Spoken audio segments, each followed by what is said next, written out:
Lisa and welcome to Polymer Clay TV.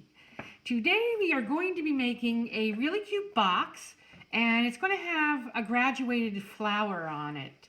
And you'll see as we get going, but we're going to be using these ruffled edge graduated cutters.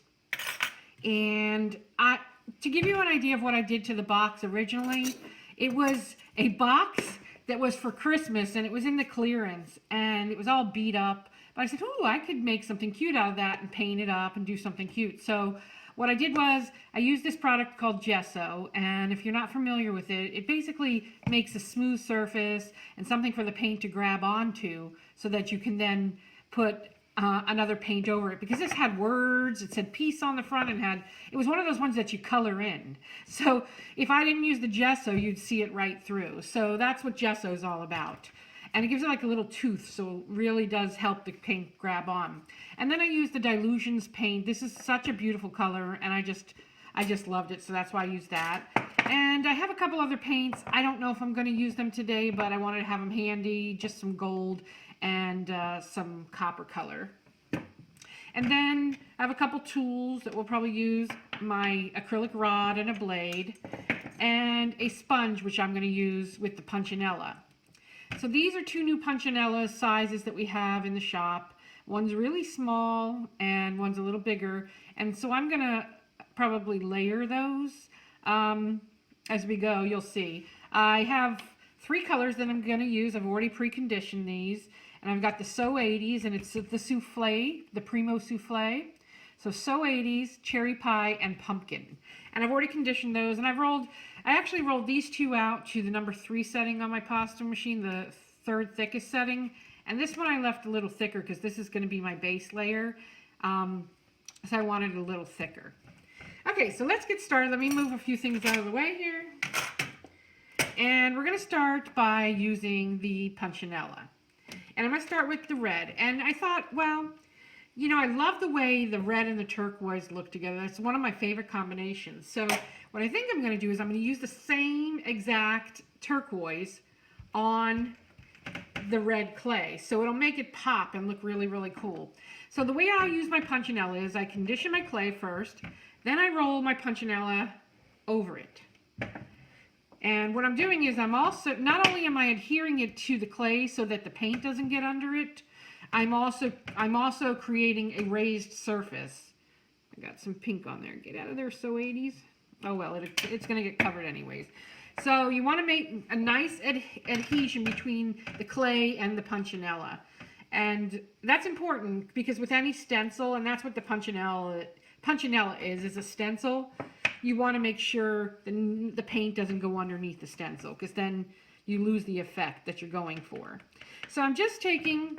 it's one of those cheap cosmetic sponges, and I know I'm going to get messy here because that's how I roll. And so this paint is really, really runny, and that's one of the things about the paint I don't like. And again, this is the Dilutions paint. The colors are absolutely gorgeous. I just wish it was a little thicker. So that's my input on that paint. So I'm just going to start dabbing, and I like this color because it also has a verdigris, kind of like a rusty kind of look. You can get like a rusty kind of look with it. And, you can just dab it lightly, or you can obviously, give it an overall look. That's whatever your preference is. And I'm going for the overall look for the most part. Maybe, I don't care if a little of the red shows through. That might give it an interesting look, more rustic. So there you go. And make sure to close your paint. I'm telling you this from experience because it is very runny. You don't want it going anywhere. And I noticed that when these paint chips come off, that you see here, they're still wet. So I ended up getting it all over my table. So just be careful with that. And so you just want to gently pull back slowly until you reveal the gorgeous piece. How cool is that? And so you want to wash off your punchinella. You can run it under the faucet, soap and water, and it comes right off. So let me go do that, and I'll be right back, and we'll move on to the next step. So you want to let this dry, but once it's dry, then you want to cut out your largest cutter. And in my set here, this is the third largest cutter. but you can go any size you want. There's no, reason. I just thought this would be a nice size to go on my particular box. And these are ruffled edges, so it makes a really cute surface. My paint is not dry, I'm just warning you. But you just twist it a little and you'll get a really, really nice cut. And look at how cool that looks. Let me set this aside out of the way to dry. And so let's move on to the next layer, and I'll let this dry meanwhile. So this was my thickest set. This was the thickest setting on the pasta machine that I did this one on, because this is my base layer. Okay, so let's let that dry a little. So let's move on to the next one. So I thought it would be nice to be able to alternate some colors and give it, some a colorful look, because I like color. So I thought, well, pink. This 80s pink would be really cool. So let's do maybe a little of this punchinella on this one. And again, I'm going to continue on with the blue simply because I want it all to go together in the end. Now, you don't have to do all the punchinella. You don't have to do this. You could do anything you want. You could stamp it. You can, texture it any way you want. Whatever you like. But I'm going to just do it this way so I can show you that you can get some interesting depth this way. So once again, I rolled my rod over the conditioned clay on top of the punchinella to adhere it. And now I'm just coming back. And I'm like, once again over there, like I did with the red, I'm letting some of the pink show through. I'm not going for that overall color. I mean, I want most of the pink covered because I don't want it to be jarring, and when you pull it back, you'll have plenty of the pink showing, because this is a bigger punchinella. But the thing is, it's a stencil, so you don't want to have too much showing or it's not going to look right. So let's peel this one back to reveal. Look at how cool. And so the first cutter I used was this big one. Now we're going to go graduated down from it. And obviously you're going to let this dry.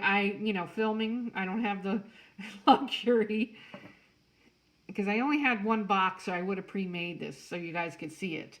But I only had the one box, so I figured I'll just do it on camera. And so now we have this one. And let's move on to the next layer. And I'm going to go back to, well, actually, let's do... Let me see. Yeah, I think what I'm going to do is I'm going to go back to this one for the next layer, and then we'll do the orange in the middle. So I have plenty left over, as you can see, and I'm going to go back to this. And so this is the next one down the size. But like I said, you can just use whatever sizes works for your boxes that you're going to do, or whatever your piece is. This would be a really cool brooch as well, And so I have that now. Now I'm going to move on to the orange, and I think I'll go back to the bigger size here for the orange. And you really don't have to use such a big piece, especially if you're going to do just a little one. But I'm going to go ahead and do the whole piece anyways, just to show you guys how cool it looks. And so I didn't wash this stencil off, but if you're going to be doing things at home, and not switching up right away, go ahead and wash it off. It just, then it'll be ready to go. All right, so again, we're going to go back with the same blue paint. So notice what I'm doing here. I'm using 3 completely different colors that, yeah, they go together in a way, but, this 80s pink is kind of bright. But by using the same color paint on it, I'm achieving, a little bit of a tone down with it, yet they all go together because it's the same paint. You get what I'm saying? When designing things, I just have it just comes naturally for me, but some people don't think about things. If you use something that's all, the same but yet different, and you have one main thing that ties it in, like with this, on the box, for instance, I've used the same color. So all of this will tie in, even though they're 3 completely different colors. In the end, they're going to look really nice together because of the blue that's used in all of them. So just think about when you're designing things. It just makes things flow better. It's just a tip that I've learned over the years, or it kind of came naturally anyways too. So now I have that, and look at how cool that looks. And I'm gonna go with the small one for this one, and just give it a little press. And so obviously I have lots left over. I can make as much as I want of these. I could do anything. I could keep layering, but just for today, we're going to just do the few layers, and so I can show you how cool it's going to look. So now we've got our box, and we can, once these are dry, obviously, you would start layering them. And I'm doing this before baking. These are all still raw. I want them to be raw when I'm using them because you can't manipulate them once they're baked, obviously. So then I'm just going to kind of layer them on top of each other, and once I get them all layered, we'll start to manipulate it. So I'm just laying one on top in the middle, finding my middle space. But you see what I'm talking about, how the blue ties them all together to create a harmonious look. Yet they're, you know, that pink's pretty darn bright if you ask me, but it looks cool. I love it. I love it. I love it. I love it. So I'm going to start in the middle with this ball stylus, and we have them in the shop as well. And I'm just going to kind of press down in the middle to kind of make myself a, you know, the middle part of it. And from there, I just want to kind of lift up my edges and try to ruffle them a little more so that it looks more like a flower would. And I'm going to do that with each layer as I go around here. You know, use your fingers, use any tools you have handy, whatever works to get it to the way you like it. That's really what it's all about. I mean, you could ruffle this as much as you want, you know. And like I said, you can also keep adding layers of basically petals to achieve whatever look you want, you know. So it's just a matter of going for it and playing with it and working it until it's to your taste and liking. So I like that right there. I think that looks really cool. But I think I'm going to even go smaller in the middle with something. I really would like a middle on this. So let me see if I can get my hair. Ah! All right, guys. I don't know if you can see this, but I just got punchinella'd. It got all over my arm. Anyways, I'll have to clean that up later. Of course, I just went in the shower.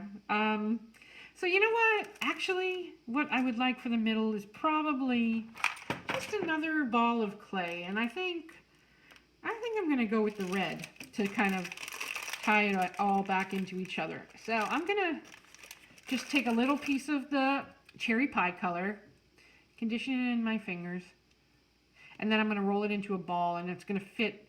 Actually, I probably have more than I need. It's going to fit in that little indent that I made here. So just condition it and roll a little ball to fit in that center. I think that finishes it off nicely. I like that. That looks cute. I know I'm goofy. You could put a crystal in there. You could actually, if you wanted to, do a transfer in there. Look at how cool that would look. I mean, really, the sky's the limit. You could even take, since I had so much of the other one there, actually, let me pull that off. I could have even done this. And actually, you know what? Let's do it. But this I'm just going to do, I'm going to square it off here. Let me square it off because I want it to be more like the box shape. So let's go. And you know, I'm working with what I have. I always do that, you know. Some of the best things get discovered that way. The best ideas, when you just go with the flow and use what you have. So let's do that. Let's make this the base here. And all I did was, you saw, cut out a little square just by cutting out the edges. And now our flower is going to sit on top of that. And look at how that takes it to a whole nother dimension. Love it, love it, love it, love it, love it. So there it is. That's our box. At this point, okay, so let's talk about baking for a minute. At this point, I would actually bake the box. I know that sounds funny, it's wood or whatever, but I would bake the box. I've never had any problems baking the box. That'll keep it nice and flat. But if you don't want to bake your box, if your box has something that can't be baked, just slide it off and take this and make sure you put it on a flat pan. Now this is I use the Primo Souffle, and that bakes at 275 degrees. So, I mean, you can stick the box in the oven without any problems and not, you know, you won't have any issues if it's wood, if the box is wood, obviously. So there you have it. I hope you guys will try this out. We have the punchinella in the shop. We have the graduated cutters in the shop, and you can find them at createalong.com. And, you know, I will show you the finished piece. I'm going to go bake this, and I'll add the finished piece so you guys can see how cute it comes out. I hope you enjoy this, and the Polymer Clay Adventure 2017 virtual retreat has started. Everybody's having a blast. Everybody's making really cool projects. So if you haven't checked that out, come on over to polymerclayadventure.com and see what it's all about. We have 24 classes.